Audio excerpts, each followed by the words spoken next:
கவிஞர் கண்ணதாசனின் இரண்டே வரியில் வந்த இராமாயணம் என்ற ஒரு சுவாரஸ்யமான தகவலை பற்றி தான் இந்த பதிவில் நாம் பார்க்க போகிறோம். அதை பார்க்குறதுக்கு முன்னாடி ஹாய் ஃப்ரெண்ட்ஸ், MC இளங்கோ. வணக்கம், welcome back to my channel. நீங்கள் இன்னும் நம்முடைய சேனலுக்கு சப்ஸ்கிரைப் பண்ணலைன்னா உடனே ஒரு லைக் போட்டு சப்ஸ்கிரைப் பண்ணி சப்போர்ட் பண்ணுங்க. வாங்க பதிவிற்குள் போகலாம். இரண்டே வரியில் இராமாயணம். காலங்களில் அவன் வசந்தம் என்ற ஒரு மேடை நிகழ்ச்சி ஒவ்வொரு வருடமும் நடந்து கொண்டிருக்கிறது. அந்த நிகழ்ச்சியில் அனைத்து உணர்ச்சிகளுக்கும் உயிர் கொடுக்கும் கவிஞர் கண்ணதாசனை கொண்டாடும் விதமாக அந்த மேடையில் இசைக்கவி ரமணன் கவிஞர் கண்ணதாசன் பாடல்களை பாடி சிலாகிப்பார்.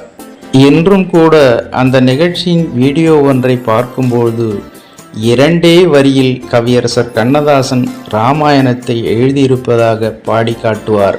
அந்த வீடியோவை பார்க்கும்போது வியக்காமல் இருக்க முடியாது நம்மால். கவியரசர் கண்ணதாசன் எழுதிய அந்த பாடல் வரிகளாவது: கோடு போட்டு நிற்கச் சொன்னான், சீதை நிற்கவில்லையே, சீதையங்கு நின்றிருந்தால் ராமன் கதை இல்லையே என்ற பாடல் வரிகள்தான் அது. இராமாயணம் என்ற ஒரு மகா காவியத்தை இரண்டே வரிகளில் சொன்ன கவியரசர் கண்ணதாசனை நினைக்கும் போது ஒரு நிமிடம் நம்மால் வியக்காமல் இருக்க முடியவில்லை.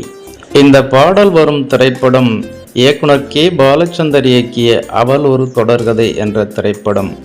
அடி என்னடி உலகம், அதில் எத்தனை கலகம் என்ற பல்லவியில் இந்த பாடல் தொடங்கும்.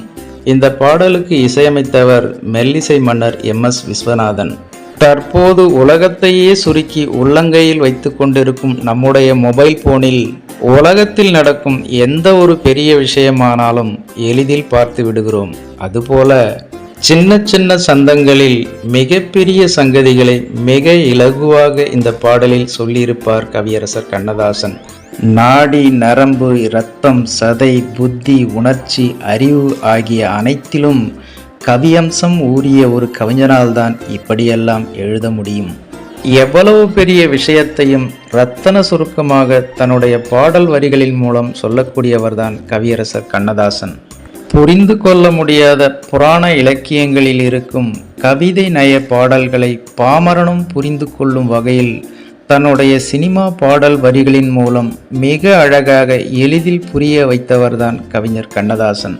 இராமாயணம் என்ற ஒரு மகா காவியத்தையே இரண்டே வரிகளில் பாமரனும் புரிந்து கொள்ளும் வகையில் சொல்லியிருக்கிறார் என்றால் பார்த்து கொள்ளுங்கள். கவிஞர் கண்ணதாசனுக்கென்றே பிறந்தது போல மெல்லிசை மன்னர் MS விஸ்வநாதன் இசையமைத்திருப்பார் என்பது குறிப்பிடத்தக்கது. ஓகே ஃப்ரெண்ட்ஸ், கவியரசர் கண்ணதாசன் அவர்களின் இந்த ஒரு சுவாரஸ்யமான தகவலை பற்றி நீங்கள் என்ன நினைக்கிறீர்கள் என்ற உங்களோட கருத்துக்களை மறக்காம கமெண்ட்ல பதிவிடுங்க.